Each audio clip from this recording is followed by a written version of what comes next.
Today, I'm going to tell two totally insane medical mystery stories. But before we get into those stories, if you're a fan of the strange, dark, and mysterious delivered in story format, then you've come to the right place because that's all we do, and we upload once a week. So, if that's of interest to you, the next time the like button is feeling down, give them a Jack-in-the-Box toy to cheer them up. But make sure you don't give them a normal Jack-in-the-Box. Instead, give them one that's filled with angry hornets. Also, please subscribe to our channel and turn on all notifications so you don't miss any of our weekly uploads. Okay, let's get into today's stories.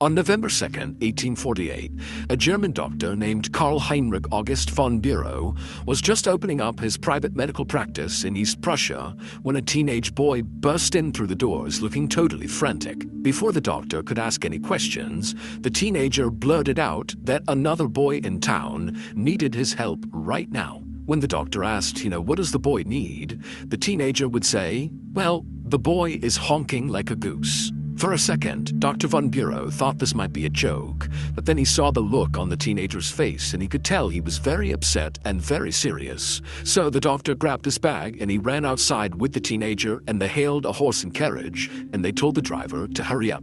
When Dr. von Bureau and this teenager arrived at the honking boy's house, the honking boy's mother came running outside looking totally flustered and she flagged down the doctor and then brought him inside her house. And as she led the doctor through the home towards her son's bedroom, she explained what was going on. She said her 12-year-old son had been outside playing with his friends when suddenly he had developed this really intense coughing fit, kind of out of nowhere.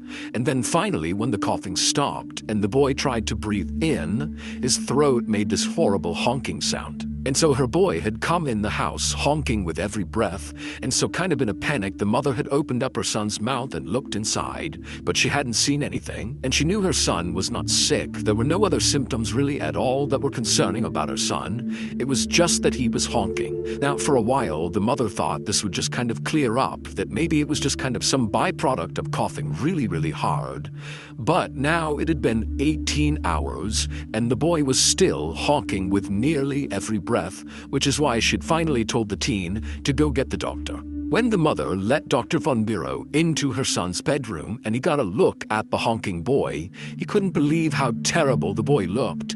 His face was all swollen and kind of bluish, and he was sweating profusely, and when the doctor watched him try to breathe in, not only did he honk, but also very clearly, this boy was really struggling just to breathe. So it was more than the sound, it looked like he was suffocating. And so the doctor rushed over to the boy and told him to open up his mouth. The boy did, and the doctor looked into his mouth, but there was nothing he could see that was blocking his airway. And so the doctor just put his finger into this boy's mouth and he reached down inside, and suddenly he felt something lodged in the boy's throat that was small and hard, and he couldn't quite grab it, so he grabbed his forceps, which are kind of like big tweezers, and he reached back into the boy's mouth and he tried to grab this object that was clearly obstructing his throat, but the object was too slippery and the doctor could not pull it out. And so the doctor is looking at this boy who's obviously struggling to breathe, and he's thinking to himself, if I don't get in there and get this obstruction out, this kid is going to die.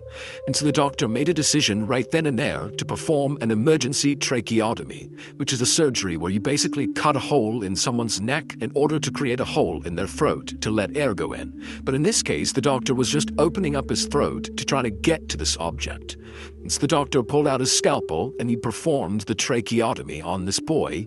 He opened up his throat, and when he looked inside the hole into this boy's throat, he saw the obstruction. It was like this pink, small, hard object. And so the doctor just reached in, scooped it with his finger, and pulled it out. And right away, the boy could breathe again. He was not honking anymore. It was obvious that this fixed the problem. But the doctor and the mother are just looking at this object in the doctor's hand, having no idea how to react to this because it made no sense. The object that was trapped in this boy's throat that was making him honk like a goose was a literal goose's larynx. The larynx is a hollow tube in your throat that helps you make sound. In humans, we call it the voice box. And right before this boy began honking, he was playing a game with his friends that involved taking recently severed goosenecks and blowing through them like they were trumpets. And at some point, as this boy was doing it, he began to cough for some reason, and on the inhale during one of these coughing fits, he had this gooseneck in front of his mouth,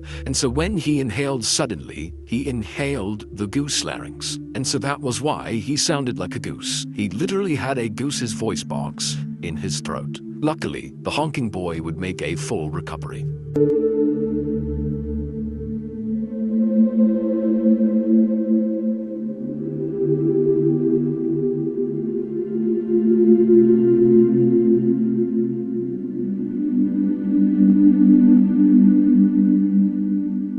On the afternoon of February 1st, 2013, a retired Army veteran named Robert Smith limped his way into the emergency room at the Veterans Affairs Medical Center in Washington, D.C. Robert checked in at the triage desk, but then instead of sitting down with the rest of the patients who were waiting, he leaned up against the wall and just grimaced. Robert was in his late 60s, and up until just a few days ago, he felt like he was in the best health he had been in since leaving the service. Robert had gotten a kidney transplant a year and a half earlier, and after getting that operation, he really wanted to make sure he stayed healthy, and so he had been going on regular walks and eating healthy, and so really he was doing great. But a few days ago, Robert had noticed this throbbing pain in his right hip that was shooting pain all the way down his right leg, and he assumed, this had to be from maybe overdoing it on one of his walks. But the pain had continued to get worse and worse over the last few days, and so that was why he was finally here at the hospital. A nurse eventually called Robert's name, and so Robert, he came off the wall and hobbled over to her, and she led him down a hallway into an exam room. Once they got inside the room, the nurse would take Robert's vitals, which were all normal, and then after doing that, she said she was going to go out and get the doctor. A couple minutes later, the doctor walked into the room, and she reviewed Robert's chart and talked to Robert about his symptoms, and then afterward, she concluded that very likely what Robert had was something called sciatica. Sciatica is pain caused by pressure on the sciatic nerve, which travels from the lower back down each leg. And while sciatica is definitely very uncomfortable and very painful, it's not usually a big deal, and it typically clears up on its own without treatment. And so the doctor told Robert that he should just go pick up some ibuprofen, so over-the-counter pain medication, and take that every couple of hours and just wait for this thing to pass, and then he'd be fine. And so Robert was totally relieved. He thanked the doctor, he thanked the nurse, and then he left and headed back to his home.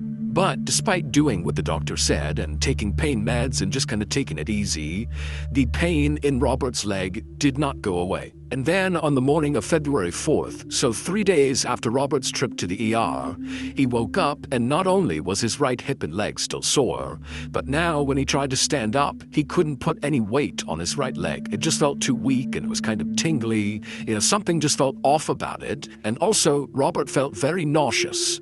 And so Robert told himself that, maybe what was going on here is he was taking too much ibuprofen and it was upsetting his stomach, and maybe it was also affecting his leg negatively or something. He didn't know, and so that day he just sat on the couch and watched TV, trying to tell himself that he was okay, it's just sciatica, take a little less pain meds and you'll be okay. But that didn't work, because the next day when he woke up, he was in even worse shape. Now, he not only had this pain and weakness in his right leg, and he had nausea still, but also he now had this new pain in his abdomen that was located right around where the scar was from his kidney transplant, and Robert was also starting to spike a fever. And fevers in transplant patients are a really big deal, because a fever in a transplant patient could mean an infection. People who get transplants are then given medication that keep their bodies from rejecting their new organ or organs. This medication works by basically suppressing that person's immune system. This prevents the body from mistakenly attacking the new organ, but it also means that if their body gets a real infection, they will have a really hard time fighting it off, because again, this medicine is basically stopping the immune system. And so when Robert saw he had a fever in conjunction with these other symptoms that were not going away, he knew he had to go back to the hospital, because obviously this was not just sciatica. Robert was too sick and weak to drive himself to the hospital, so he asked his neighbor to drive him, and as as they were driving to the hospital, Robert basically sat in the passenger seat, rocking back and forth, not saying anything because he was so uncomfortable. And the neighbor, the whole time they're driving, they just kept looking over at Robert, because not only did Robert look totally miserable, but also Robert was sweating profusely, like so much so that it looked like he had just sprinted a 5K. I mean, he was drenched in sweat. And so the neighbor's looking at him thinking, like, what's wrong with this guy? Finally, the neighbor arrived at the hospital, and Robert, he managed to get out on his own, and he thanked the neighbor, and then Robert hobbled his way back through the doors into the ER. And then a few minutes later, Robert was in an exam room, and his doctor walked in, and she took one look at him and saw how horrible he looked, and without any hesitation, she said, "You're getting admitted right now." It was clear to Robert's doctors that he had some kind of virus or infection that his body was trying and failing to fight off. When they tested his blood, they saw his white blood cell count was elevated, which is a sign that the body's immune system is launching some kind of a response. But the doctors didn't know what his immune system was responding to. Even though Robert had this acute pain in his abdomen around the site of the kidney transplant, his kidneys seemed to be working just fine, and so whatever was going on with him didn't seem to be linked to his transplant. The profuse sweating did seem pretty odd, but considering Robert had a really high fever, it wasn't totally inexplicable. So basically, Robert's symptoms were weird, but kind of generic. They didn't tell the doctors specifically what was wrong with him. They just knew something was wrong. So they just hooked Robert up to an IV and began administering a broad-spectrum antibiotic, which is something that treats a whole variety of different infections. And then after that, the doctors just began testing Robert over and over and over again for all these different things that could be the cause for his illness. But every test they ran came back negative.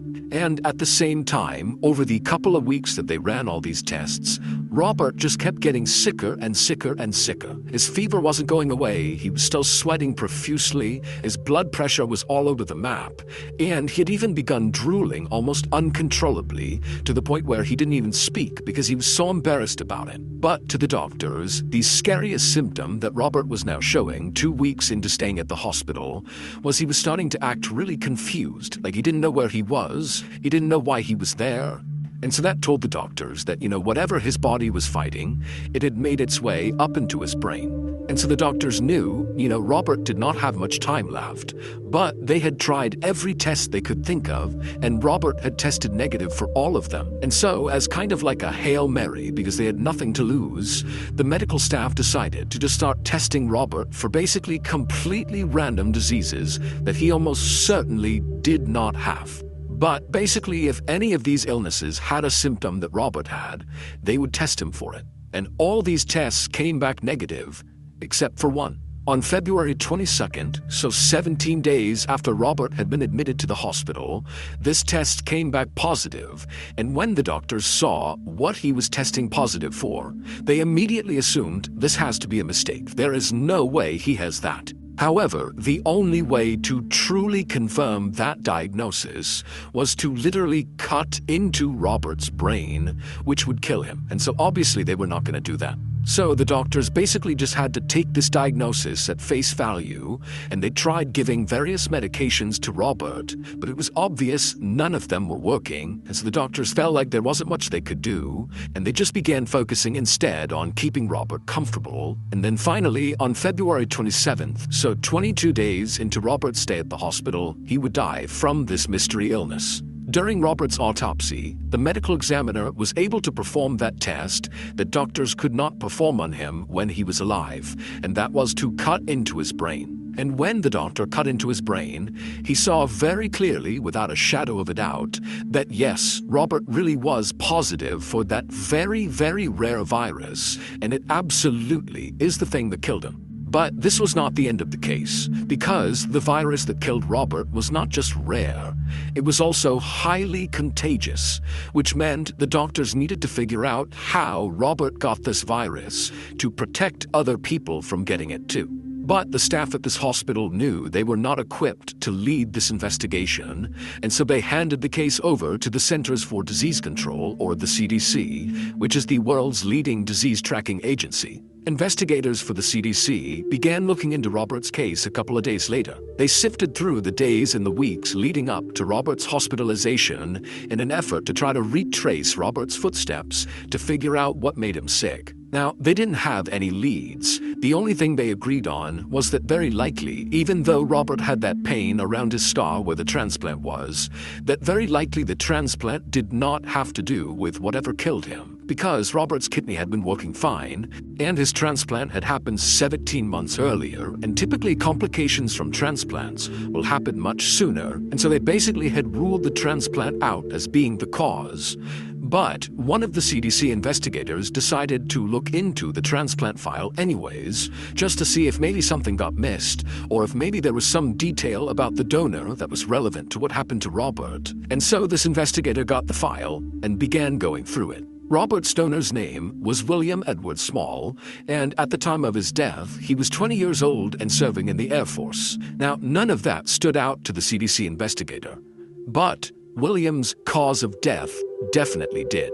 Even though it really did not appear to have a connection to Robert, it was just so weird and unexpected. The CDC investigator would read that back in September of 2011, William was out fishing in the Gulf of Mexico, and he caught a fish and he ate that fish, and it gave him something called ciguatera poisoning. Ciguatera poisoning is something you get when you eat a fish that contains microalgae toxins. And so William, he ate this fish that was contaminated, and not long after that, he had died. But when the CDC investigator read through all of William's symptoms before he died, they basically exactly lined up with all of Robert's symptoms. William had developed pain and weakness in his extremities. He developed a very high fever. He became nauseous. He also lost the ability to swallow. And then he became totally confused and then died. And so when the CDC investigator saw this incredible coincidence, she knew she was onto something, but first she would need more information about William. And so very quickly the CDC got in touch with William's family, and they asked them all these questions about William. And finally, after hearing the answers from the family, the CDC finally figured out what actually happened to Robert and what actually happened to William. It would turn out William was not just a fisherman, he was also a hunter and a trapper. And he had a very specific way he would go about training his hunting dogs. He would capture wild raccoons and use them as live bait to train his hunting dogs how to hunt. Now, William was always very cautious with these wild raccoons, but in the year and a half leading up to his death, he was bit 2 different times by raccoons. And it was one of those 2 raccoon bites, not some toxic fish in the Gulf of Mexico, that killed William and killed Robert. William did not die from ciguatera poisoning. He died from rabies, and the rabies virus that was in his kidney was still present when it was taken out of his dead body and transplanted into Robert's body. And so that was how Robert got rabies. Rabies can look like the common flu at first. People feel achy and nauseous, they get fevers, their stomach starts to hurt. Some people affected by rabies will drool uncontrollably, like Robert, or they'll lose the ability to swallow, like William. But for everybody who contracts rabies and who does not get a vaccine right away, because a vaccine does stop rabies in the early stage. So if you don't do that, everybody dies. That's what rabies does to you. It kills you. Now, you'd think, maybe we should be testing organs for rabies before they get transplanted, but you gotta remember that rabies is so rare. Only 1 or 2 people a year in the entire United States will die from rabies. And so it's just not something doctors are gonna screen for, because the percentage chance that they could have rabies is basically 0. Ultimately, Robert was not the only person who received an organ transplant from William. There were 3 other people that received his organs. Luckily, though, the CDC was able to track those 3 people down, and all of them were totally healthy and not showing any signs of rabies. So either they didn't have it, or they were super early stage, which meant they were eligible for the rabies vaccine. They all got the vaccine, and they lived happily ever after.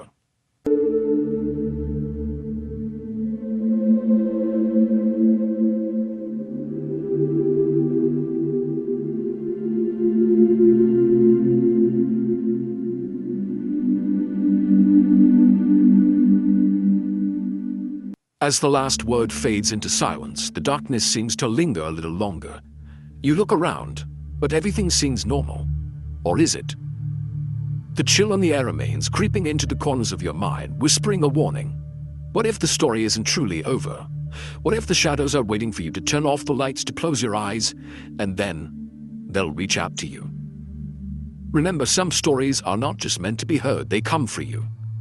And once they do, they never truly leave. So if you feel a cold shiver crawl down your spine, if the world around you shifts just a little too much, you'll know.